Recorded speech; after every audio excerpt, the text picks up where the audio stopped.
mô này mày cục ni bang mệt vả thì buồn sang khắp những cái lên mà keng nhiệt lê rồi về cỡ lại tiếp bình cục na cái đằng sân Việt Nam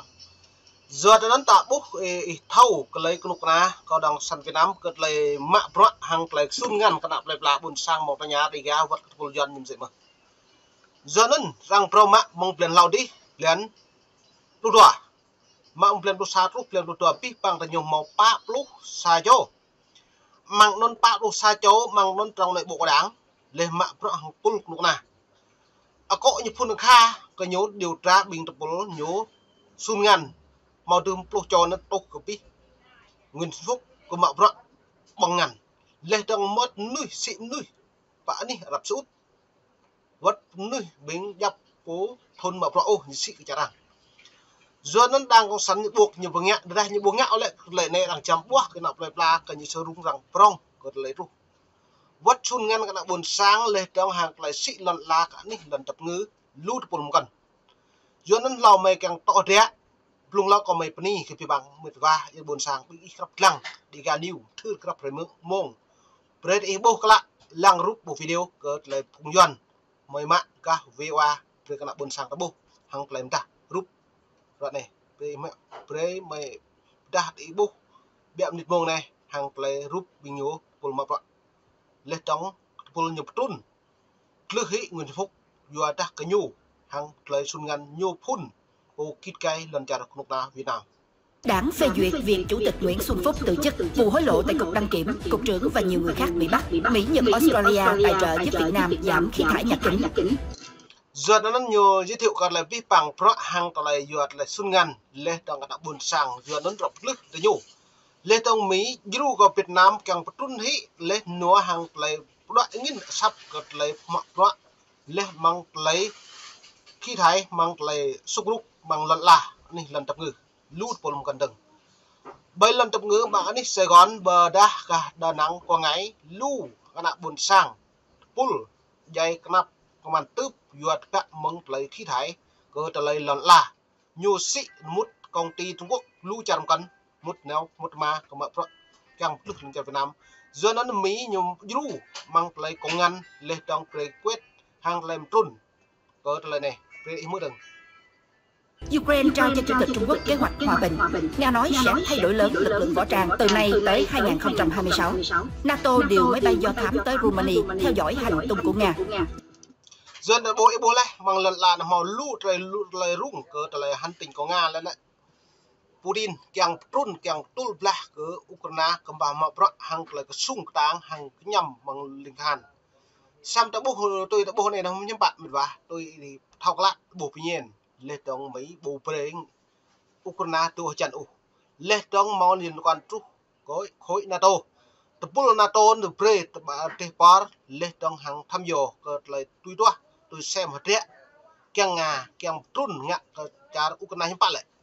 giờ đến hôm nay lại Nga như một lấy rung răng vừa cầm nước liên hàn dây một span po cầm nước lệ tưng vừa càng sung pla nằm mạ đáo cỡ tập bốn phần cúm prong cỡ ní trả Ukraine như vậy mới đứng cỡ lại nhiều đoạn về NATO màu trun nữa cỡ liên hàn lệ tưng của pháo lệ tê đầu cái nhủ dân số giảm dân Trung Quốc ngại sinh con cho thôi các chức vụ tại một cuộc họp biết rất lớn đột nhiên Trung ương hôm giờ đó là làm lỡ lúc tua lên xa cái một pol mạ pro lệ cái ní Trung ương trun cơ pro Nguyễn Xuân Phúc mạ pro giờ sun ngăn cái nạp là giờ nó rồi này mày làm lỡ đốt lúc lên xa thôn tua báo tua lúc tàu này lại pi bằng hạt rẽ cả đầm đá làm thư cái những bộ nên gặp mực cái bằng 17 tháng Giêng. Việc từ chức của ông với tư cách là người đứng đầu nhà nước dự kiến sẽ được bỏ phiếu tại một phiên họp bất thường của Quốc hội vào thứ Tư 18 tháng Giêng. Cựu nhà báo Võ Văn Tạo ở Khánh Hòa nhận định. Đột nhiên là ông chủ tịch nước là Nguyễn Xuân Phúc được thôi chức. Thực chất nó là một sự phế truất, người dân ai cũng hiểu đó là một cách nôm na, đấy là bãi chức. Đấy cũng là một đặc ân của cái giới chóp bu của Đảng Cộng sản Việt Nam. Khi anh phạm sai lầm, khi anh mắc khuyết điểm, khi anh thậm chí anh có tội, nhưng mà vì anh ở cương vị vai vế trong đảng rất lớn, chẳng hạn như là thứ trụ triều đình hay bộ chính trị chẳng hạn, cho nên người ta xử lý anh, người ta làm một cách gọi là nhẹ nhàng hơn để giữ bộ mặt cho đảng thôi. Giờ đó này bố hiểu pi bằng pro rằng càng là dưới trong nội bộ hội nghĩa cái nuôi bởi pul cái đảng khẩu bồn cụm từ nhiều prong như vậy. Sam pi bằng pro hiếm bạn đây đã bố mình vá đã bút cái địa cái này cái lấy trong hàng cổ khoa bằng ngàn lên phun nó kha nhú nguyên phun trọng bố lấy lâu tí bình trăng ta nhú tân địa quang ắt nhiều nhẹ rau gì mà giờ gật giờ xoa cái đó lại nuôi đây Đảng Cộng sản Việt Nam nhú mau khắp cái pul trăng ta nhiều cái nóng về ta lại quyền lực thì nhiều nạp vậy lên trong này nhập pu con ông già nhập nhập gì mà như căn lười mà giờ nó lại này mà phải em được thực hiện này. Việc ông Nguyễn Xuân Phúc bị đảng phế chức hôm 17 tháng Giêng diễn ra sau các nghi ngờ trước đó về việc ông đang bị thanh trừng do các sai phạm của gia đình ông trong đại dịch. Các nguồn tin trong và ngoài nước trước đó biết rằng ông Phúc bị Bộ Chính trị cho thôi các chức vụ tại một cuộc họp bí mật hôm 13 tháng Giêng. Pi bằng pro mang răng đam mơ từ nhố càng lệ đập bù bề thâu bề nước của bồn cùng prong u sam pi bằng hiểm bạ vua ta bình pa luôn tung châu coi ta lệ răng đa cái nhố nhố bố phun khoa xuân ngàn giờ nó được vào nó mời về để mượn đứng hàng lại rẹn đã lớn mang tính nghi thức trong vòng chưa đầy 2 năm và là quan chức cấp cao nhất bị đảng truy quét về cáo buộc tham nhũng. Ông chịu trách nhiệm chính trị. Do nó rằng lệ cái nhố chịu trách nhiệm về pul bồn cung mạ pro lệ đồng vật cả nạ bồn sang tiệm mạ nhiều lệ nhờ dạ pro mạ mong thốn đùa bò lau đi tôi này lệ mạ mong thốn đùa bò đông xa tôi thốn đùa bò tôi năm đi đã kẻ như dạ sam mê pi bằng hiểm bạ lệ từng dừa cật lấy xuân ngăn mong sang nỗ vật lấy cái màn tư nhiều xuân ngăn mà lấy cái màn tư hiểm bạ lấy cái màn tư dừa đã nhiều xị ya rào cơm nước bồn sang giờ chỉ nhiều bộ kỹ đấy nhiều bộ xuân ngăn phun nên bởi vậy em được của người đứng đầu khi để nhiều cán bộ, trong đó có 2 phó thủ tướng, 3 bộ trưởng có vi phạm, khuyết điểm, gây hậu quả rất nghiêm trọng, theo VN Express dẫn thông báo của Ban chấp hành Trung ương. Vừa qua, 2 phó thủ tướng trong nội các giờ đó này bố dạo pro mang thiệt lên trong vô Đức Đam lên trong Phạm Bình Minh tua pol này nhu hàng lấy bông xuân ngăn lên trong hàng càng tức lực Nguyễn Phúc tua nhu nước hay tu pi bằng pro yo bật hậu cật lại này giờ ta Nguyễn Phúc trốn đi nhiều ngã lên trong lấy xuân ngăn để em được mình đã ông Phúc đã từ chức, trong khi 2 bộ trưởng và một số quan chức khác đang đối mặt với cáo buộc hình sự do liên quan tới các chuyến bay giải cứu. Lấy chuyến bay giải cứu người dân Việt Nam bả đi chặt nhau tôi nhu một tuột pol này hàng cái này lấy hiểm bả nhố bong rác pre rác làm sao cho có ấm nước lễ máu 3.000 đô thậm chí tôi 5.000 một đầu người 5.000 đô nữa tình khâu lẽ bạc Việt Nam 100 triệu thậm chí 1 tỷ làm sao cho tùy lệ mở đi nước ngoài tùy lệ lần chặt đập người lần Việt Nam giờ đó là làm tạo bố thâu từng robot có nữ xuất cảnh lao động nước ngoài càng cái lệ là sao mà nhiều bộ kỹ kết nhiều lệ nhiều nữ mà phải chặt được nhau giờ trở lại là có màn tớp giờ ta hủy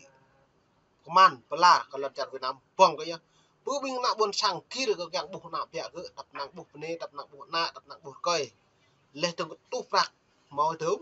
làm sao cho nó me tu vào tập năng tu tí làm sao cho tùy cái lệ nhiều tình trạng vừa mở giữa Đảng Cộng sản Việt Nam hàng lại dược lại phạt mẹ một lần nó rằng thực hiện từ nhiều bằng phi bằng pol như là màu mạ ba plus sa chỗ lên trong vật cơ Nguyễn Xuân Phúc giả cộng lên Phạm Bình Minh cơ ta cơ ta lại thầu thiện cắt lại này lại sông ngăn toa nhiều cái vô Đức Đam giờ nó chẳng thể phải mức đăng lại dịch lệ giờ lại cái màn tư bồn xuân ngăn cả đạo bồn sáng đưa người Việt từ nước ngoài về các khu cách ly trong nước và vụ kit xét nghiệm của Việt Á.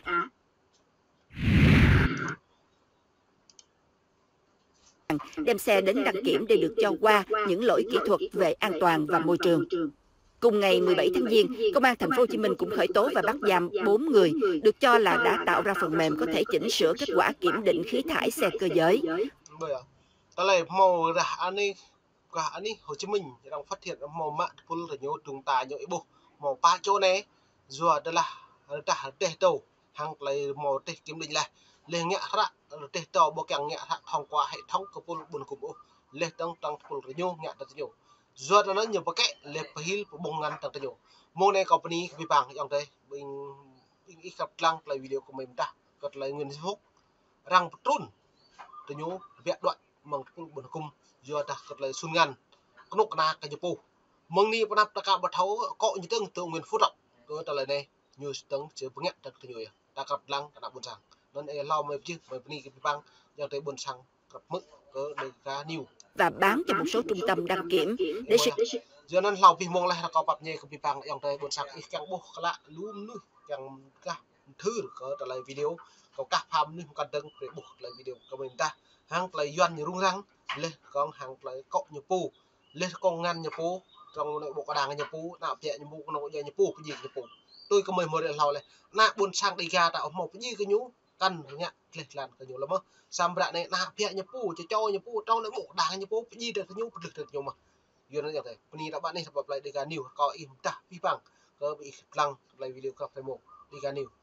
ni bằng giờ được buồn sang khắp gì